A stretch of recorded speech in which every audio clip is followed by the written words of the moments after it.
ISI और ISPR के information operation handles क्या लिख रहे हैं वो आपके सामने है। लेटेस्ट उनकी ये ट्वीट्स हैं। तमाम ज़ाहिरी आसार और इंटेलिजेंस की जराये पर बता रहे हैं कि भारत अगले 1-2 दिन में हमला कर सकता है। 1-2 दिन में 3 महाजों पर लड़ी जाने वाली इस जंग में हमें बहुत ज्यादा नुकसान हो सकता है। खबर यह है कि इंडिया की 16th कोर की आर्म्ड ब्रिगेड ने पठानकोट सेक्टर में लाइन ऑफ कंट्रोल से महज 8 किलोमीटर के फासले पर आज अलग सुबह 6:45 पर मॉक असाल्ट ड्रिल्स का आगाज किया है। पठानकोट के साथ साथ राजस्थान और पंजाब की सरहद के बिल्कुल यानी पाकिस्तानी सरहद से मुत्तसिल इलाकों में भी फौजी मशकों का अचानक इनेकाद किया गया है, जो कि बज़ाहिर पाकिस्तान की तरफ से शुरू की जाने वाली मशकें जिन्हें रादुल फतह का नाम दिया गया है उसका जवाब ही मालूम होती हैं। लेकिन इसके साथ साथ भारतीय आर्मी चीफ उपिंदर द्विवेदी का यह बयान भी सामने आया है। तो ये कहना चाहूंगा कि मूवी शुरू भी नहीं हुई थी, सिर्फ एक ट्रेलर दिखाया गया था और ट्रेलर के बाद 88 घंटे में वो ट्रेलर खत्म हो गया।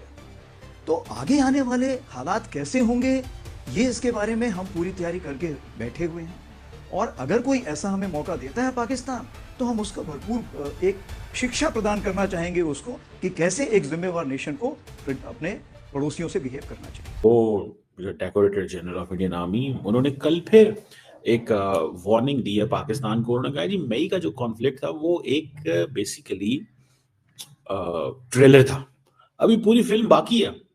एक बयान नहीं बल्कि न्यूक्लियराइज्ड खित्ते में जंग के ऐलान की तैयारी का एक अहम एस्पेक्ट मालूम होता है, क्योंकि जिस तरीके से इंडिया ने अपनी जंगी तैयारियों को ऑपरेशन सिंदूर के बाद से जारी कर रखा है। हम तो सिर्फ यही बोल रहे हैं कि आप शांति की प्रक्रिया अपनाइए, हम भी उसका साथ देंगे।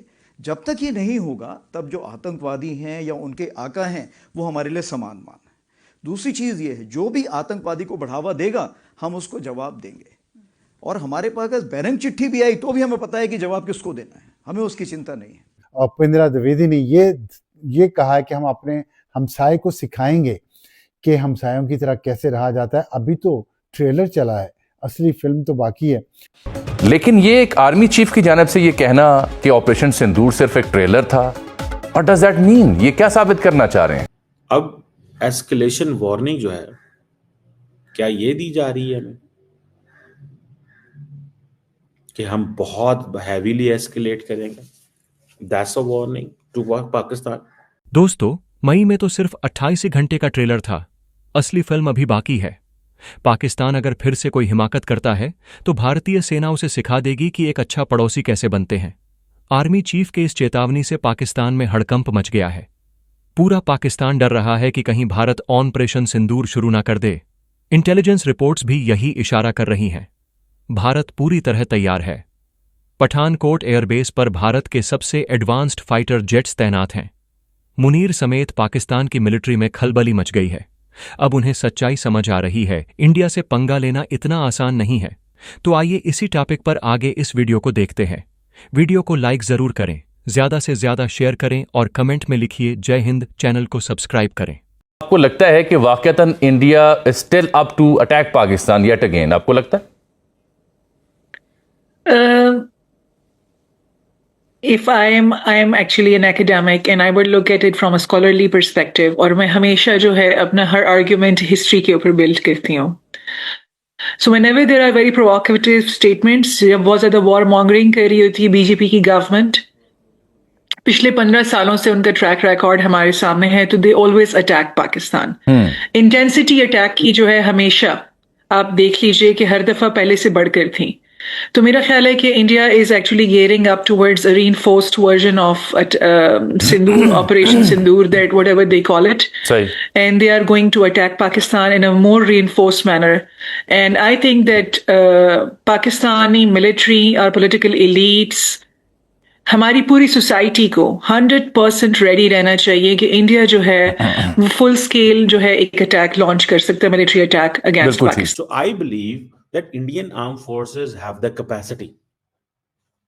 Indian armed forces have absolute capacity. They are very professional force and they know how to fight. They over the period of time Indian army के अंदर बहुत बड़े-बड़े नाम है, बड़ा कुछ है। ये नहीं मैं मान सकता कि इंडिया की फौज की कैपेसिटी नहीं है। भाई इंडियन फौज की कैपेसिटी 2000% है।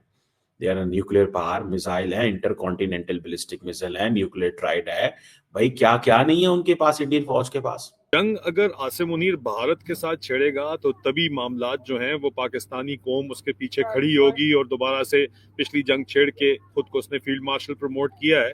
तो 27वीं तरमीम के बाद अगला निशाना 28वीं तरमीम है, जिसके बाद ये मुकम्मल 10 साल का जो कब्जा चलाना चाहता है वो नई जंग के बगैर मुमकिन ही नहीं है। इकोनॉमी आपकी चल नहीं रही तो फिर जंगों के जरिए ही मामलात को आप आगे लेके चलते हैं। अब ये जबरदस्ती जो आपके ऊपर जंग मसलत की जा रही है और दोबारा आपको बहु आया बताया जा रहा है, और इसके वजह पंजाब के अंदर बाकायदा लश्कर तैयार किए गए हैं जिनको लश्कर तैयबा, नए नाम जमात दावा दे दो आप, या वो एक दो और मिलिटी जितने भी ये JEM वाले हैं, ये लोग बाकायदा तौर के ऊपर हिंदुस्तान के खिलाफ बयानात भी दे रहे हैं और वहां पंगे ले रहे हैं कि हिंदुस्तान हमें आके पड़े एक दफा जरूर। व्हाट्स देयर जिसको हम कह सकते हैं कि ना हो भाई उनके पास, ठीक है सर। तो फिर मसला किधर है? मसला कहीं और है, ठीक है। सो वो अब कह रहे हैं कि हम फुली प्रिपेयर्ड हैं फॉर द फ्यूचर, अगर हमें पाकिस्तान अपॉर्चुनिटी देगा, but there remains a question. अगर क्वेश्चन है प्रिपेयर्डनेस का कि हमारे पास वो चीजें हैं कि नहीं जो 4 महीने 4 साल जंग कर सकते हैं, अगर वो नहीं है तो फिर भाई अपना अपना बंदोबस्त करो। ये क्या बात हुई? ये क्या बात हुई? समझ रहे हैं बात? So that's something very significant in my sense. ये चीज में ना ये बहुत ही significant चीज है। बिल्कुल। Apart from that, ठीक, उनके जो नेशनल सिक्योरिटी एडवाइजर हैं अजित डोवल साहब, he doesn't make any secret out of his intentions or his government's intentions for Pakistan's.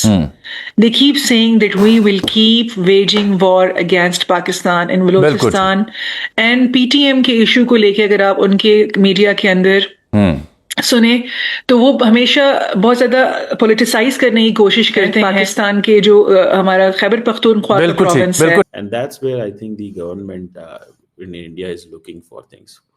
और वो उन्होंने ये भी कहा कि जी इंडियन ऑक्युपाइड, जो इंडियन हम ऑक्युपाइड कहते हैं वो इंडियन, वो अपना कश्मीर कहते हैं, वो हमारे कश्मीर को ऑक्युपाइड कहते हैं।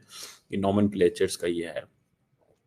पाकिस्तान का उसने कहा जी अब जो स्ट्राइक्स हुई थी in Punjab and other places, so I think that's the situation.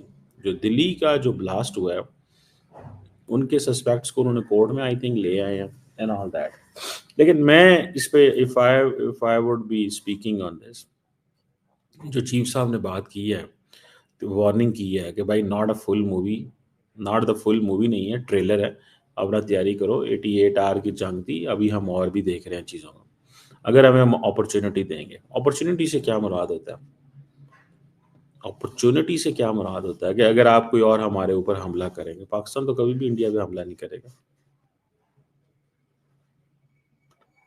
ठीक है जी। पाकिस्तान को अभी भी इंडिया पे हमला नहीं करेगा, कभी भी। हम क्यों हमला करेंगे?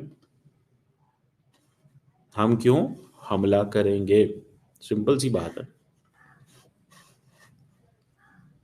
हम क्यों चाहेंगे कि ऐसी कोई सिचुएशन पैदा हो? Why would we go for this ना? Why shall we go for this? हम क्यों इस तरफ चल पड़ेंगे? बहरहाल ये एक चीज़ जो है, ये एक पॉइंट जो है दैट इज़ देयर। और मुझे ये नज़र आता है कि at the end of the day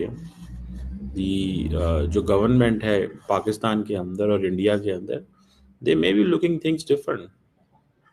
मिसाल के तौर पे